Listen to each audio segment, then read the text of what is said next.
আলোঘর প্রকাশনা নিবেদিত শিক্ষা সংস্কৃতি অনির্বাণ অনুষ্ঠান থেকে আপনাদের সবাইকে শুভেচ্ছা জানাচ্ছি। আমি ইকবাল খন্দকার। আশা করছি সবাই ভালো আছেন। আশা করছি আগামী কিছু সময় আমরা আপনাদের সঙ্গে পাবো। দর্শক, এই অনুষ্ঠানে আমরা আমাদের সমাজের বরেণ্য ব্যক্তিদের সঙ্গে কথা বলি, জানি তাদের কর্মজীবনের কথা, জানি তাদের ব্যক্তিজীবনের কথা। তারই ধারাবাহিকতায় আজ আমরা যার কথা শুনব তিনি ডাক্তার এজাজুল ইসলাম। তিনি অভিনেতা, তিনি লেখক। ভাই, কেমন আছেন? আলহামদুলিল্লাহ, ভালো আছি। ভাই, একটু আগে থেকে আসবো, একবারে আপনার শৈশব থেকে কেমন ছিল শৈশব, কোথায় বড় হয়েছেন, ইত্যাদি ইত্যাদি। বিভিন্ন জায়গায় বড় হয়েছি। আমার বাবা তো সরকারি চাকরি করতেন, তো তিনি ছিলেন প্রথম শ্রেণীর সরকারি কর্মকর্তা।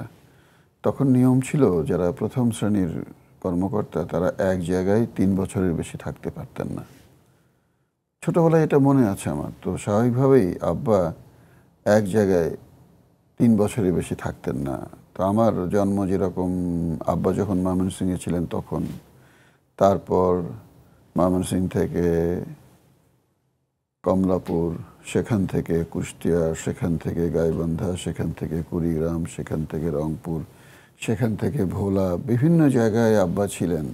আব্বার সঙ্গে সঙ্গে আমরা ছিলাম, যে কারণে নির্দিষ্ট কোনো জায়গায় ছোটবেলা কাটেনি।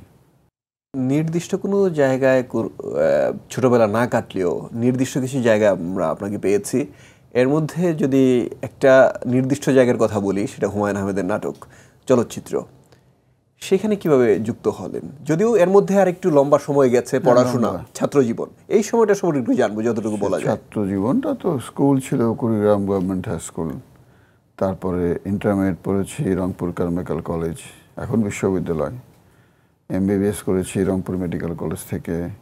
তারপরে পোস্ট গ্রাজুয়েশন করেছি তখনকার IPGMR, এখনকার বাংলাদেশ মেডিকেল ইউনিভার্সিটি থেকে। তো ভাই, এই যে হুমায়ুন আহমেদের নাটকের কথা বলছিলাম, চলচ্চিত্রের কথা বলছিলাম, স্যারের সঙ্গে দেখা হয়েছিল। আমি যখন IPGMR থেকে নিউক্লিয়ার মেডিসিনে পোস্ট গ্রাজুয়েশন করলাম, তখন আমার স্যার ছিলেন, আমার প্রফেসর ছিলেন হুমায়ুন স্যারের স্কুলমেট। ওনারা একই সঙ্গে বগুড়া জেলা স্কুলে পড়েছেন। তো স্যারের সঙ্গে দেখা করতে যেই হুমায়ুন স্যারের সঙ্গে দেখা, সেখান থেকেই পরিচয়, এবং সেখান থেকেই হুমায়ুন স্যার আমাকে পছন্দ করেছিলেন। কেন পছন্দ করেছিলেন সেটা আমি জানি না। তারপর যোগাযোগ, তারপর কাজ, এবং স্যারের মিথ্যাবোধি স্যারের সঙ্গে থেকে কাজ করার ভাগ্য হয়েছিল।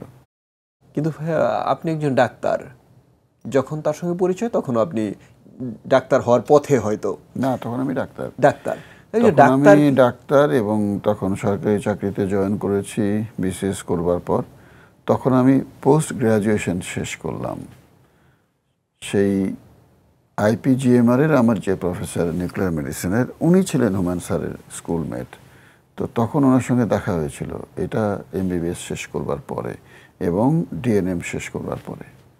কিন্তু ভাইয়া, একজন ডাক্তারকে তিনি কেন অভিনয়ে আনতে গেলেন, অথবা আপনার মধ্যে এমন কি দেখেছিলেন বলে আপনার মনে হয় যে আপনাকে দিয়ে অভিনয় হবে? উনি মানুষ মাপতে পারতেন বেশি, ওনার ক্ষমতা ছিল। উনি সেই ক্ষমতা দিয়ে হয়তো বা বুঝতে পেরেছেন যে আমি অভিনয় পারবো। অবশ্য প্রথম উনি সেটা বলেন নাই, আমিই বলেছি যে স্যার আমি অভিনয় করি। মঞ্চে করেছি, টেলিভিশনে এনলিস্টেড, রেডিওতে করেছি। এগুলি আমি স্যারকে বলেছি প্রথম দেখাতেই, কারণ আমারও তো ইচ্ছা ছিল যে যদি স্যারের নাটকে কাজ করার সুযোগ পাই। তারপর তো স্যার আমাকে কাজ করার সুযোগ দিলেন। এই দিলেন তো দিলেনই। প্রথম দিনের কাজ কেমন ছিল? প্রথম দিনের কাজ ছিল সবুজ সাথী নাটকে একটা দৃশ্য। আমি আগে স্ক্রিপ্ট পাইনি, স্যার বসেছিলেন, স্যার সামনে আমি অভিনয় করছি, ক্যামেরা। তো স্যার একটা একটা করে সংলাপ বলছিলেন, মানে এক লাইন করে সংলাপ বলছিলেন, আমি এক লাইন করে বলছিলাম। এই ছিল প্রথম দৃশ্য। এবং প্রথম অভিনয়ের পরেই স্যার মোটামুটি ইউনিটে ঘোষণা দিয়ে দিলেন যে ডাক্তার ভালো অভিনয় করে। আপনাকে ডাক্তার ডাকতেন? হ্যাঁ, ডাক্তার ডাকতেন। তো তারপর থেকেই তো শুরু। তারপর স্ক্রিপ্ট বড় হতে থাকলো, তারপর থেকে বড় হতে থাকলো, সুযোগ বাড়তে থাকলো, এবং আমিও সেটি অনেক আন্তরিকভাবে গ্রহণ করেছি, চেষ্টা করেছি। হয় না, অনেকে সুযোগ পায় কিন্তু সুযোগের সৎ ব্যবহার করতে পারে না, কিন্তু এটা অনেকের মধ্যেই আছে। আমার সেটা ছিল না। আমি যে সুযোগটা পেয়েছি আমি চেষ্টা করেছি আমার সর্বোচ্চ চেষ্টা দিয়ে সেটা সুন্দরভাবে কাজে লাগাবার। সেজন্যই হয়তোবা যে সামান্যটুকু উত্থান সেটা হয়েছে। আমরা সবুজ শ্যামল ছায়া শ্যামল ছায়া ছবি, শ্যামল ছায়া ছবিতে আপনাকে পুরো ছবিতে যে চরিত্রে দেখেছি, এত মাথা গরম, আপনাকে যতটুকু আমরা কাছ থেকে জানি, আপনি মানুষটা ঠিক আর ব্যতিক্রম চরিত্রের। সেই চরিত্রটা কিভাবে আত্মস্থ করেছিলেন বা না, কিভাবে এটা তিনি সাহায্য স্যার করেছিলেন? শিখিয়ে দিতেন আসলে। স্যার যে কোনো চরিত্র করবার আগেই এটা ভালো করে বুঝিয়ে দিতেন, এবং কেউ আন্তরিক থাকলে যদি স্যারের সেই বুঝিয়ে দেওয়াটা গ্রহণ করতে পারতেন তাহলে করা খুবই সহজ ছিল। কারণ এখন তো একটা নাটকে সুযোগ পাওয়া অনেক সহজ আবার অনেক কঠিন। কিন্তু আমরা যে সময় শুরু করেছি সে সময় হুমায়ুন স্যারের নাটকে সুযোগ পাওয়া বিরাট ব্যাপার ছিল, কিন্তু আমার কাছে সুযোগটা অনেক কঠিন সুযোগ, অনেক সহজভাবে আল্লাহ পাক দিয়েছিলেন আমাকে। ভাই, একটা ব্যাপার আমরা খেয়াল করি যে নাটকে নায়ক থাকবে, সুদর্শন নায়ক থাকবে, সুন্দরী নায়িকা থাকবে, সেই নাটক মানুষ দেখবে, সেটা নিয়ে আলোচনা হবে বা এটার সিকুয়েল হবে। কিন্তু আপনি, স্বাধীন খসরু, ফারুক আহমেদ, এই তিনজনকে নিয়ে যে নাটকগুলো হয়েছে সেগুলো এখনও মানুষ কথা বলে, সেগুলো নিয়ে ইউটিউবে ঢুকলে দেখা যায়। যদিও ইউটিউবের যুগে কিন্তু সেগুলো নির্মিত না, কিন্তু মানুষ ইউটিউবে সেগুলো দেখে। তিন রত্ন একসঙ্গে হয়ে কাজ করা প্রথম কাজের অভিজ্ঞতাটা কেমন ছিল? এবং দেখেন, তারা তিনজন নাটক অনেক জনপ্রিয় ছিল। হ্যাঁ, আসলেই সেখানে রোমান্টিক কোনো কিছু ছিল না, এবং এটাকে অনুসরণ করে, অনুকরণ করে, এটা ছায়া অবলম্বনে অনেক নাটক হয়েছে, অনেক। কিন্তু সেই জনপ্রিয়তাকে কেউ স্পর্শ করতে পারেনি। ইভেন আমরা তিনজন অভিনয় করেছি আরেক ডিরেক্টরের নাটকে, আমরাও স্পর্শ করতে পারিনি। তার অর্থ হচ্ছে এই যে আসল ক্ষমতাটুকু হুমায়ুন স্যারের হাতেই ছিল। আমাকে ওই সময় যখন ইন্টারভিউ দিতে বসতাম, অনেকে আপনার মতো যারা প্রশ্ন করেন তারা প্রশ্ন করতেন যে এত ভালো অভিনয় কি করে করেন। আমি সবাইকে একই উত্তর দিতাম। এখন আপনি প্রশ্ন করলে আপনাকেও একই উত্তর দেব যে আমি ভালো অভিনয় করি না, আমাকে হুমায়ুন স্যার ভালো অভিনয় করিয়েছেন। তার প্রমাণ হচ্ছে এখন আর সেরকম কাজ আমি করতে পারি না। ছোট্ট একটা গল্প বলি, প্রসঙ্গে বলতেই হবে এটা। তো ঈদের দিন সকালবেলা নামাজ পড়ে এসে খাওয়া দাওয়া করার পর বসে মোবাইল দেখছি, হুট করে হুমায়ুন স্যারের একটা নাটক চলে আসলো। তো আমি দেখা শুরু করলাম। তো আমার মেয়ে, আমার ছোট মেয়ে, ও বাবার পাশে এসে বসলো। বাবা নাটক দেখছে, সেও দেখা শুরু করলো। এই যে বাবা মেয়ে নাটক দেখা শুরু করলাম, বাবাও মোবাইল থেকে চোখ সরাতে পারেনি, মেয়েও সরাতে পারেনি। নাটক শেষ, প্রায় 40 মিনিট বাবা মেয়ে একসঙ্গে মোবাইলে নাটক দেখলাম হুমায়ুন স্যারের। নাটক শেষ হবার পর আমার মেয়ে আমাকে বলল, বাবা তুমি অনেক ভালো অভিনয় করতে। অর্থাৎ তুমি অনেক ভালো অভিনয় করতে, ওয়ান্স আপন এ টাইম আমি ভালো অভিনয় করতাম। পরের লাইনটা মেয়ে বলেনি, বাবা কষ্ট পাবে সেজন্য, যে এখন আর করো না। আমি ধরে নিয়েছি এটাই। অর্থাৎ ওই ভালো অভিনয় করবার পুরো কৃতিত্বটা ছিল হুমায়ুন স্যারের, আমাদের না, একটুও না, একটুও না। আপনি বলছিলেন যে সবচেয়ে ভালো কাজগুলো বের করে নেওয়া কিংবা ভালো অভিনয়টা বের করে নেওয়া সেটা স্যারের ছিল। কিন্তু আপনি এখন যে নাটকে ব্যস্ত না তা কিন্তু না, এমন না যে আপনি ঘরে বসে আছেন, নাটক হচ্ছে, নাটকে কাজ করছেন। তবু আপনার কাছে মনে হয় কোন জায়গায় কি ঘাটতি আছে যেটা আপনাকে সেভাবে স্পর্শ করে না? এখন কোনো দর্শক যখন আমার নাটকের প্রশংসা করে, এটা ইউটিউব, ফেসবুকের বদৌলতে। আজকে একটা নাটক দেখলাম আপনার, খুব সুন্দর। ওই নাটকটা আমি হিসাব করে দেখি সেটি 20 বছর আগের। অনেকে বলে, স্যার আপনাকে এখন দেখি না। তখন উত্তর থাকে যে আসলেই আমি কিন্তু সেই সময়ের চাইতে এখন অনেক গুণ বেশি কাজ করি, অনেক বেশি কাজ করি। দুঃখ কি জানেন? কেউ দেখে না। হঠাৎ 2-1টি নাটক বেশ জনপ্রিয় হয়, এখন যেরকম দেনা পাওনা একটা সিরিয়াল যাচ্ছে, অনেক জনপ্রিয়, মানুষ দেখছে, সবাই দেখছে, এরকম তো ভাগ্যের ব্যাপার। এবং সেটি অনেক কয়েক বছর পর দেনা পাওনা নাটকটি দর্শক দেখছে, অনেক আনন্দ নিয়ে দর্শক বলছে যে হ্যাঁ নাটক দেখছি, আপনার অভিনয় ভালো হচ্ছে, সেটি বহু বছর পর। কিন্তু সাধারণত যে নাটকগুলির কথা বলে সেগুলি কিন্তু 20 বছর আগের। এখন যে এত কাজ করছি, একটি নাটকের কথাও দর্শকরা বলেন না। তার কারণ ওই আমি উত্তর সেটাই দেই যে কাজ আমি এখন করছি, আগের চাইতে বেশি করছি, দুঃখ হচ্ছে আপনি দেখছেন না। আপনি যে দেখছেন না সে ব্যর্থতা কিন্তু আমার, অর্থাৎ আমি আপনাকে দেখাবার মতো কাজ করতে পারছি না, কাজ করবার সুযোগ পাচ্ছি না, করতে পারছি না বললে ভুল হবে, আমি সুযোগ পাচ্ছি না।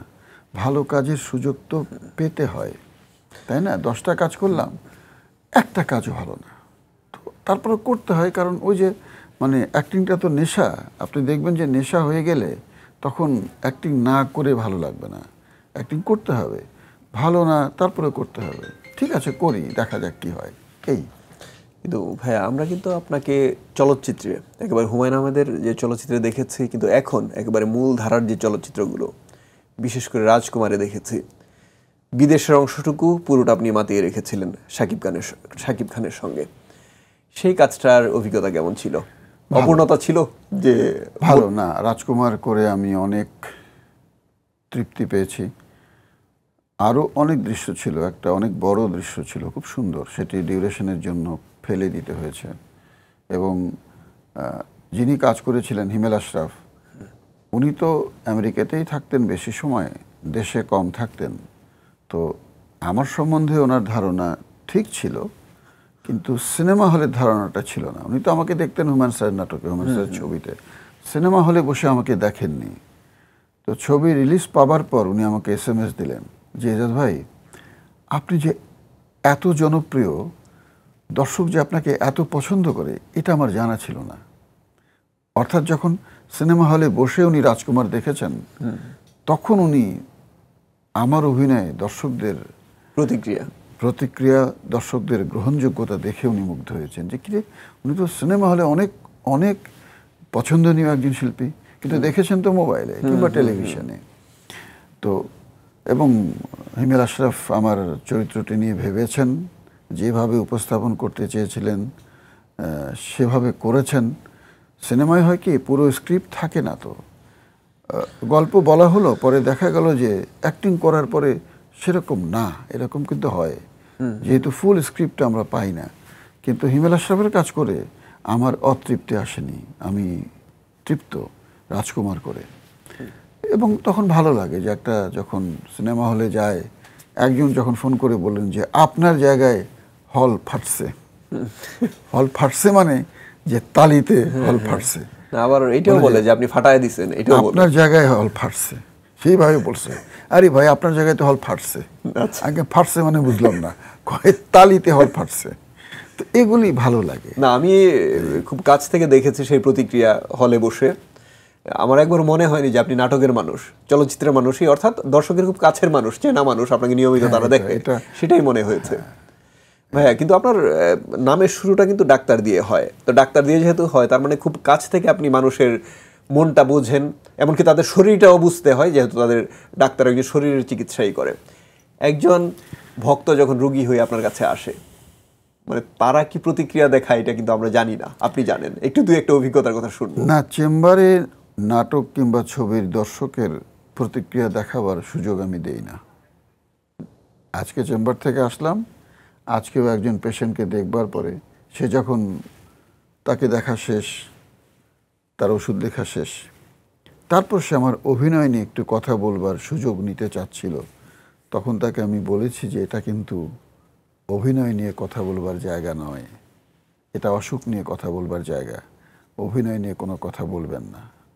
সে একটু কষ্ট পেয়েছে, বাট তাকে আমি বলবার সুযোগ দিইনি। আমি সবগুলি জায়গা জীবনে আলাদা করে রাখবার চেষ্টা করি এবং পেরেছি। যেরকম আমি যখন আমার ঘরে ঢুকি, আমি তখন চেষ্টা করি স্বামীর মতো স্বামী হবার, বাবার মতো বাবা হবার।